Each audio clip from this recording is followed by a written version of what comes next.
Hey guys, JKK89 here. Today I will cast two replays of Yukiko against Cat. I will start with replay against M&M vs Smarties. In both of those two replays I will be starting as first player. I do mulligan my hand here. And basically my only revised tactics is on my starting hand, so I at least can use my resource here, but the problem here is that I was forced to use it to remove the 204 shooters, which isn't the best thing to do with the revised tactics. But my focus mind is already on hand, and against Stronghold I am definitely keeping the Shark Protectors on my hand and in my deck. ML has a great hand in here. Is starting second with Storm Rage Hunter, and then follows up with another Storm Rage Hunter and Goblin Scout. So it is really hard for me to stay in this game from the beginning. That's why these Shark Protectors are really important, because they are protecting me against those Storm Rage Hunters mainly. Again, he has exactly perfect resource, perfect curve for resource turn. I did play the Kabuki Seductress on that draw, making that untargetable, so if he attacked with this I can then kill it off. But in the next turn he could kill my Kabuki Seductress with this, so he still could make the decision to attack, but he chose to move the creatures. And now I can play both those two guys, like this guy to block here, and then move one of them to block one of these lanes, and basically allow him to deal like 5 damage to me. Or I can play this geyser here. Basically I will choose to play the geyser, but I did mistake here. I should up the might in here, because if I would draw the campfire next turn, then if I had free might here, I could add the destiny and then play campfire to play like Coral Priestess plus the geyser, and I don't need the upping magic to 4, because next turn I can't play the Ice Meteor anyway, even if I would top deck the campfire, because this costs 6 resource and 5 magic, and being on 4 magic doesn't I can up either magic to 5 or destiny to 3 and still missing the 1 resource or one stat point to cast the Ice Meteor. So this was this seems like not a big mistake, but actually it was big mistake, but doesn't really matter in this game, because I didn't top deck the campfire. Here I choose to play the geyser just to protect myself, to not take that huge amount of damage. And basically stabilize the board.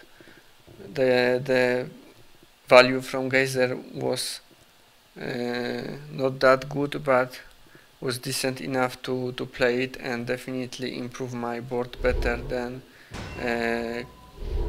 playing the another Shark Protector and Blessed Leg Spirit, which doesn't do anything for me at this moment. So now he is basically adding the creatures, playing the second. He had the tempo and he is able to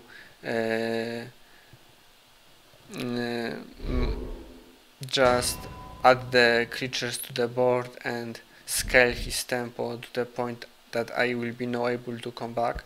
But this geyser definitely helps me, and I am able to still play Shark Protector. If I would have the campfire now, like I said, I would be able to move like the Goblin Scout there and geyser, then it would be much better, but I didn't have the campfire and I couldn't even do that because of the mistake that I made previous turn with my stat distribution. But I must say his hand was really good in this game, but now obviously he doesn't have cards to play and he's forced to play this broken bridge basically to move this to my hand, because he is hoping to basically make me to play this again and lose my resource, so I am still in the he is still in the position with the tempo. If he didn't play this bridge now, which is obviously not the easy thing to do, and he is thinking about it because this creature has the entry to the board effect, and he maybe wants to keep this bridge for something more valuable than the free cost creature that has a utility when coming to the board. But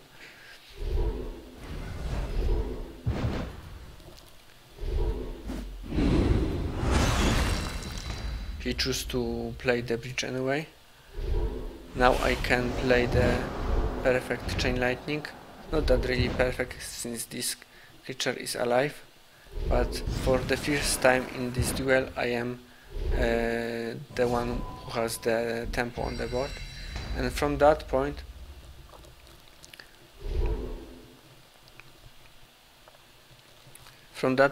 I could basically take this game, but it will not quite be the case.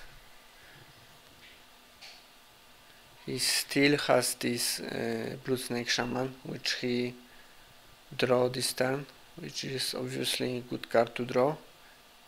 If he draw the Goblin Scout now, this would be probably over for him.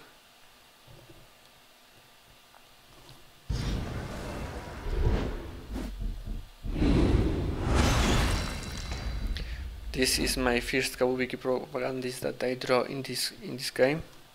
This creature is usually very good to play on turn 3 with Campfire or on turn 4 on the curve, and not that really great on turn 7, but still I am thinking that I am prefer to play this now than wait another turn, play it later, because turn after turn the value of the Kabuki Propagandist is dropping down.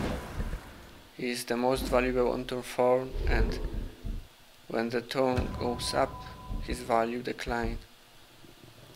He's less valuable and at turn 7 than he is at turn 4, and he's less valuable on turn, let's say, 10 than he's at turn 7. Because alternatively I could use the Color Priestess to move this guy here and play Geyser on both of them or something like that, but it doesn't feel that great, and I have to just basically allowed his creatures to live at this turn to wait for the better use of my geysers and such. Now he will play the Blue Zephyria, and the choice that he must to make is either he wants to kill the Blessed Lake Spirit with the Oliphant or attack to the hero. If he would attack to the hero, probably the best choice would be to bounce back the Kabuki Propagandist to hand and move the Shark Protector on the other row and attack to the hero. But since he wants to kill the Blessed Lake Spirit, then he must bounce the Shark Protector and move the Blessed Lake Spirit on the place where Shark Protector was standing before. And arguably, just looking at value, it's probably was better to bounce the Kabuki Propagandist and move the Shark Protector down and then deal this for damage. But since I don't have more Blessed Lake Spirits on the hand, it was actually turns out to be good choice, because now I can't defend from his insect swarms, and basically the insect swarms are very dangerous to me now. But look how much the Blue Zephyria adds to his board. I had the advantage this turn, and now he has strong board position and I need to defend. Well, I still didn't draw a single campfire. If I had campfire this turn, I could play the Coral Priestess and Ice Meteor, or if I had the 9 resource this turn, look how huge difference that would be. I would just move the Zephyria here and play the Ice Meteor on Zephyria to kill all his board, while having the Coral Priestess on here or on here and living with 3 of my creatures on the board and 0 creatures of him. But since that's not the case, I need to use the Geyser instead of Ice Meteor, and that way I can't even kill off the Oliphant with this Geyser, because if I choose to do that like with the Ice Meteor plan, to move the Zephyria up and play the Geysers there, then she is alive on 3 HP and plus Snake Shaman is alive on 2 HP, but the Oliphant is dead, and I prefer to have the Oliphant on board with 1 HP than plus Snake Shaman on the board with 2 HP. That's why I choose to play the Geyser here to combat do the combat trick to kill off the Brute Snake Shaman with Kabuki Seductress after playing the Geyser on that row. But it was really hard decision to make, because I knew that I don't have more Coral Priestess and I am still having the Ice Meteor on hand that I didn't play any copy in this match, and I knew that Man vs Smarties won't be making my job easier by playing creatures in a way that I can use the Ice Meteor on them. So it was really hard choice to use that Coral Priestess on this turn, because the value from that Geyser was really poor. Maybe I should just pray to the RNG gods and just play the creatures on my board and let me survive. But with the insect swarm, he would probably be able to kill off any creature that I put in front of Blood Snake Shaman, and then tremendous amount of damage to the Yukiko. That's why I was thinking that I need to kill off the Blood Snake Shaman. I don't know which decision would be better in the long run in here. That would depend mostly about the draws. Looking in the retrospective, I think I should risk. And now again, if I had these cards on my hand earlier, or if I draw more campfires or something, but again I can't play the Coral Priestess plus Ice Meteor, and if I could, it would be again the whole board clear. And I need to basically play like creatures, and I even draw the card, because I knew that playing the Ice Meteor isn't really the choice in here. So looking at my curve, I can't even play the Kabuki Propagandist because that would be only card that I can play this turn. I don't play the Focus Mind obviously. So I choose to play the 3-drop creatures in this turn. Basically, I am moving the Shark Protector in front of the 3 HP Zephyria, and that's probably the mistake, but that seems like the reasonable solution because he has 5 attack, that's more than 4 attack of Oliphant, that is going to waste if he is not able to deal with the Shark Protector, and Shark Protector is still perfectly able to kill off the Zephyria as he would be with the Oliphant, and I am playing the Shinji Warrior in front of Shooter because the Oliphant would gladly trade with the Shinji Warrior. But now he has so much of these insect swarms, and as he kill off my only Blessed Lake Spirit earlier with the Zephyria move, which was not the easy thing to do because he have to basically sacrifice for attack to my hero. I would be on 5 HP by now, but by making this he is now able to basically playing these insect swarms, but he is not planning to play the insect swarms now. Basically he has really not that much choice in his hand, and I think he make a very great choice in here, and I don't think many people would do that. I think most people would play the insect swarm in here or double insect swarm and follow up with the Black Soul Shredder, because that is the possibility. Playing basically 2 insect swarms cost 6, and then you have the 4 cost Black Skull Shredder to play on the ward and to deal 4 damage, and I am on 5 HP. But he chose to do it the other way, to kill off the Oliphant and the Shark Protector. It is really like not really cost efficient, but he think that with all these insect swarms on his hand, that he should be able to kill my whole board again, and then play the Shredder on the either of those 2 wardens. But if I had the Blessed Lake Spirit, I think I would win this game easily.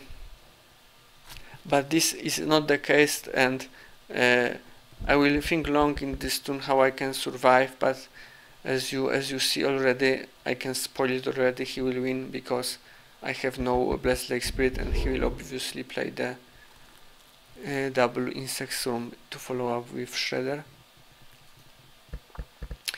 So looking with the knowledge of his hand, we obviously know I have no way to survive this turn other than playing Dark Lotus Pond.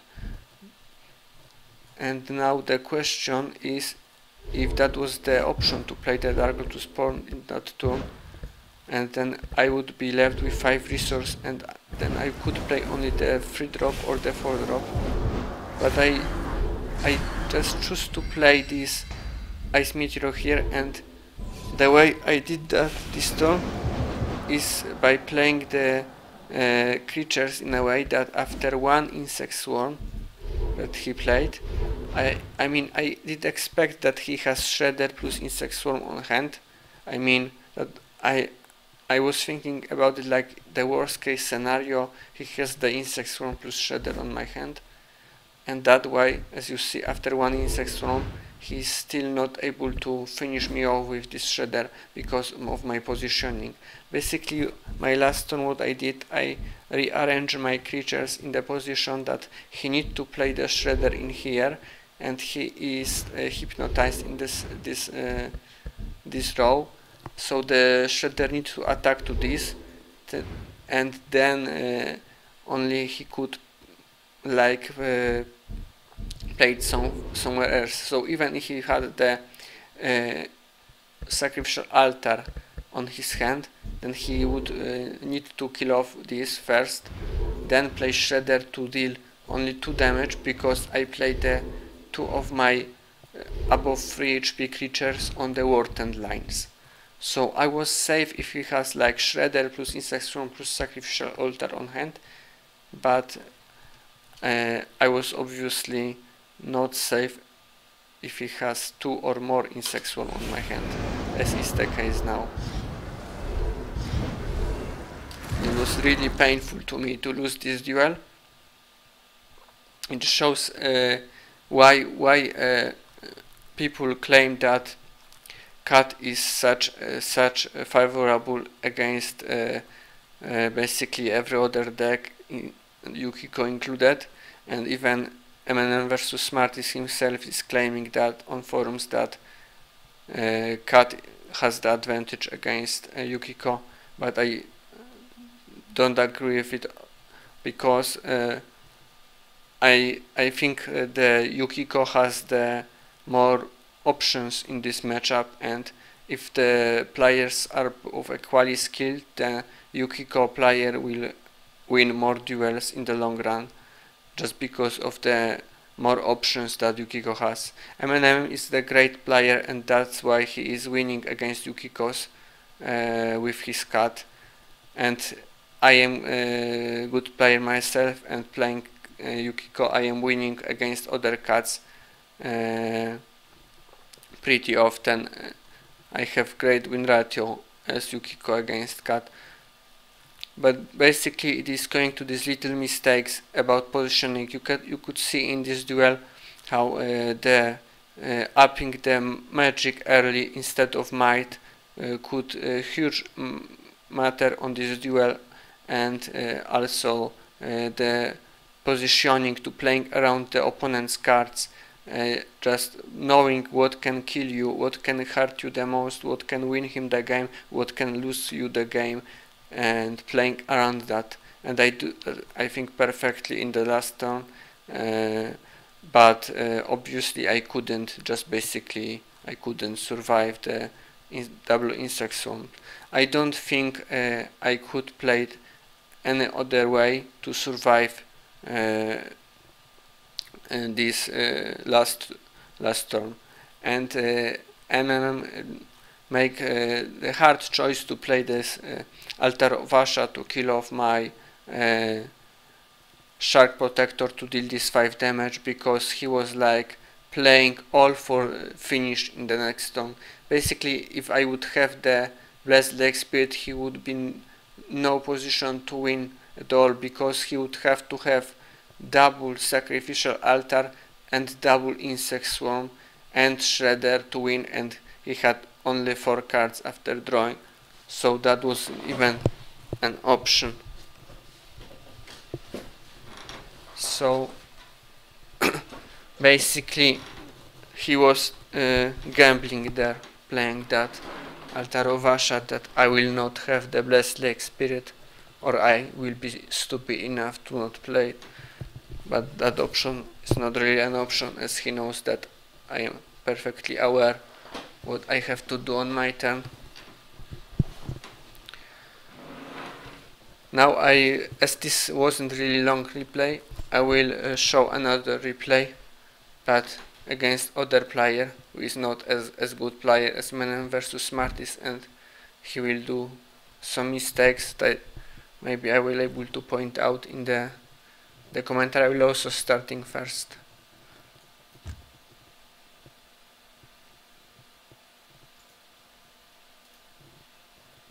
Okay, going to this replay.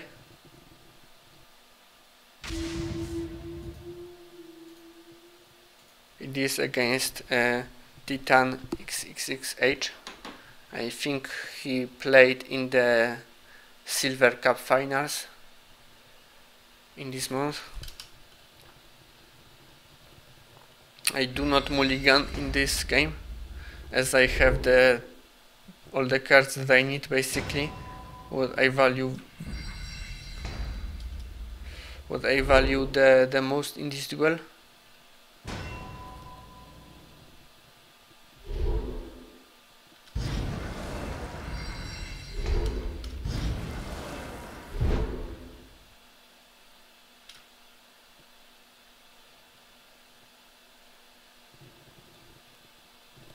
Now I believe I am thinking about what to up.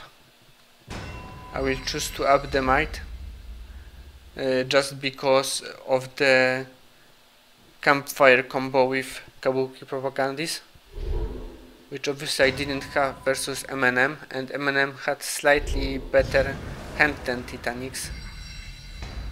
But I believe this play to be very good against Yukiko to stack the above 3 HP obviously creatures, and that must include the shooter, that line obviously imported against shark protectors, because I am forced to move in front of the line with the shooter, because I am as I said in other replays that I am not playing him to stall the game but to trade, and he's not trading against shooters. So basically good, I have Shinji Warrior, and that's not really a choice. Here I just play in the Shinji Warrior, that's obvious, is create counter against this row, but he has perfect counter to my Shinji Warrior in form of the Sacrificial Altar, and he also has the Goblin Scout to follow. So his curve looks really nice. I am not so sure about adding might in here. Basically I would up something else and he does the same, just because having the another Star Mage Hunter in hand, and then upping might will buff 2 Star Mage Hunters and not just 1 Star Mage Hunter.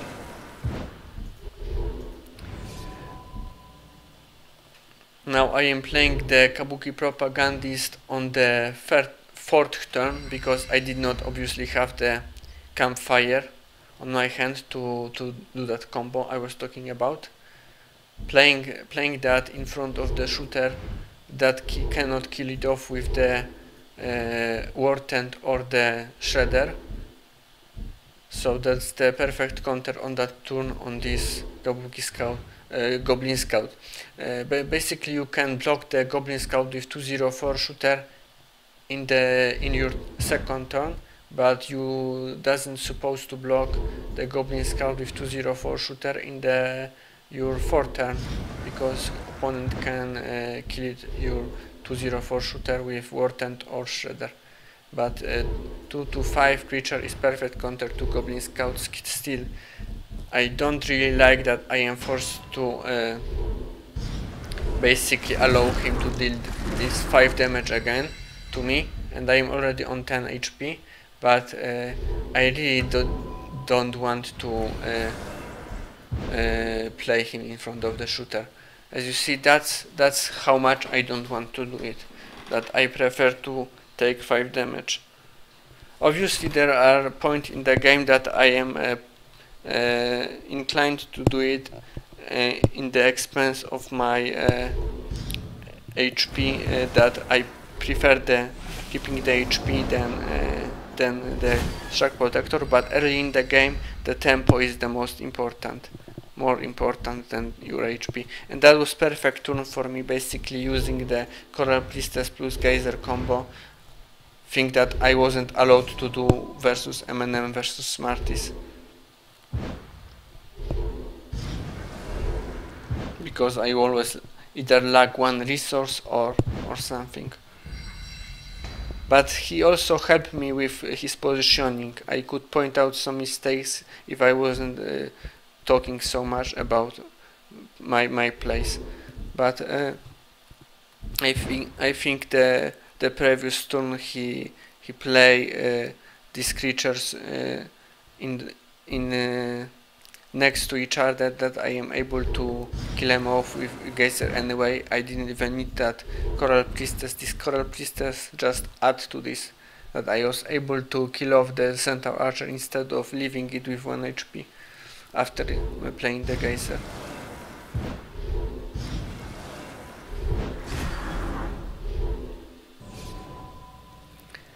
And obviously now playing the Blessed Lake Spirit with the strong board position including the Kabuki Propagandist and 2 Shark Protectors on perfect HP because I was avoiding the shooters.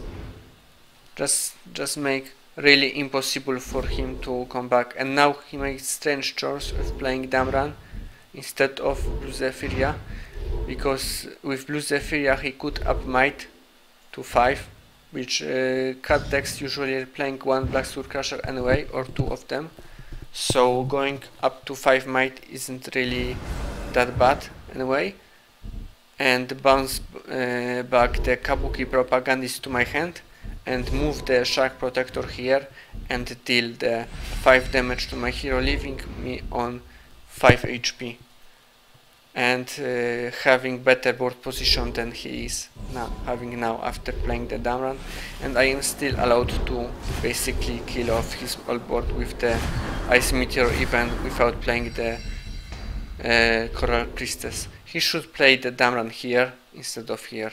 That's the obvious thing. That was also a mistake by his part. That's the small mistakes that people are making that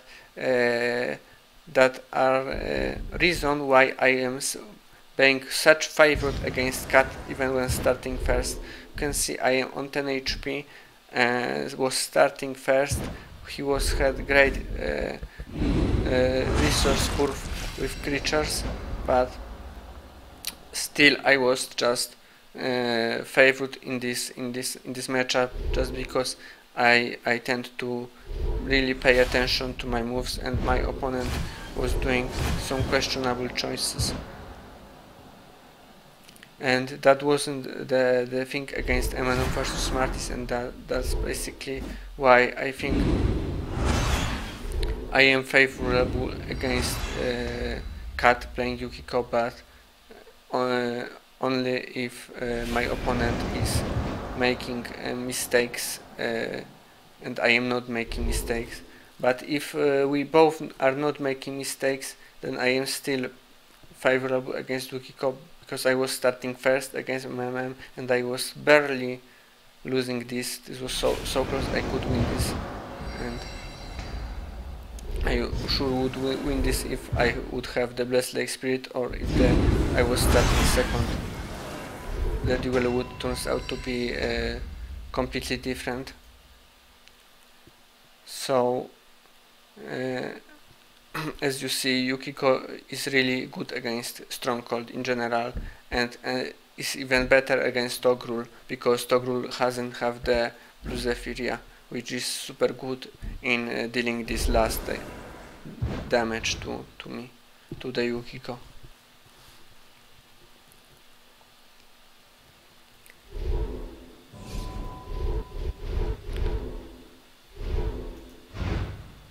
So basically he, by playing the Damran instead of the Blue Zephyria in that turn, he lost that 5 HP, but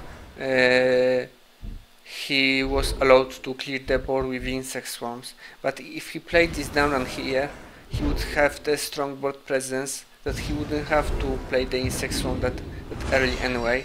Or if he played the Blue Zephyria to bounce back the Kabuki Propagandist and play this Zephyria here on that turn. This was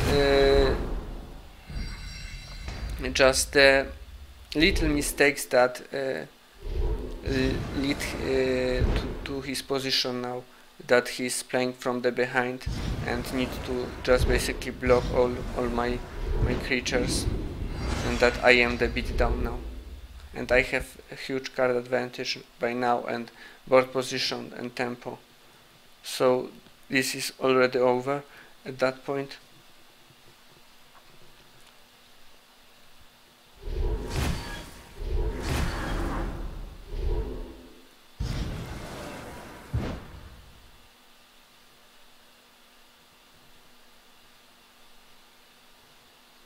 I am playing this Kabuki Propagandist in front of the Coral Priestess because of the bridge. If you play bridge to bounce back the Kabuki Propagandist, then I am also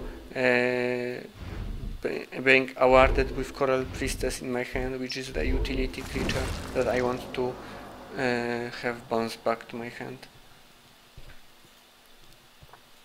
Attacking with Moon Phoenix, as I have lot cards of my grave in my grave, and that doesn't really matter, and he knows that by bouncing back this Coral Priestess to my hand, he is just giving me the option to win this duel anyway with the Ice Meteor that I kept on hand, and with this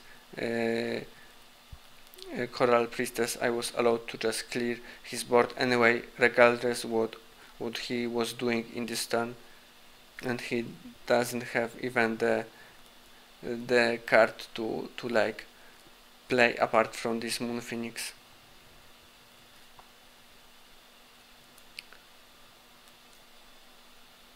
So basically what both duels show, I think, is that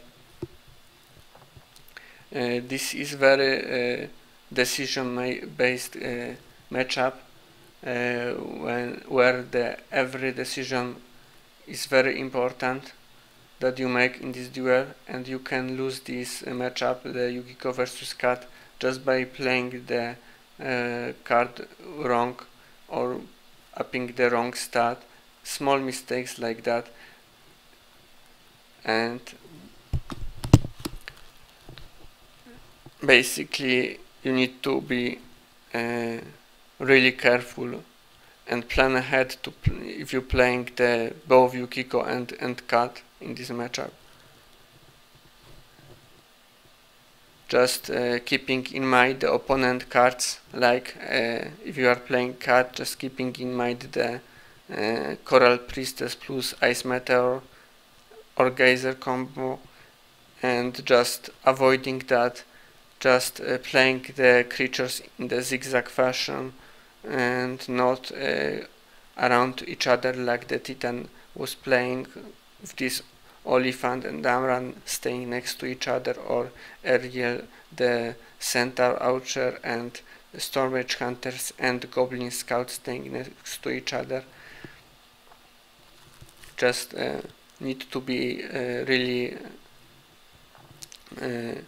careful about positioning against Yukiko, and if that means that you are not playing the perfect curve, just don't play the perfect curve, but don't make yourself super vulnerable to these powerful spells of Yukiko, and just keep in mind that you not overextend against Yukiko. You just need to have the equal board with her, because you have the insect swarms and she has geysers.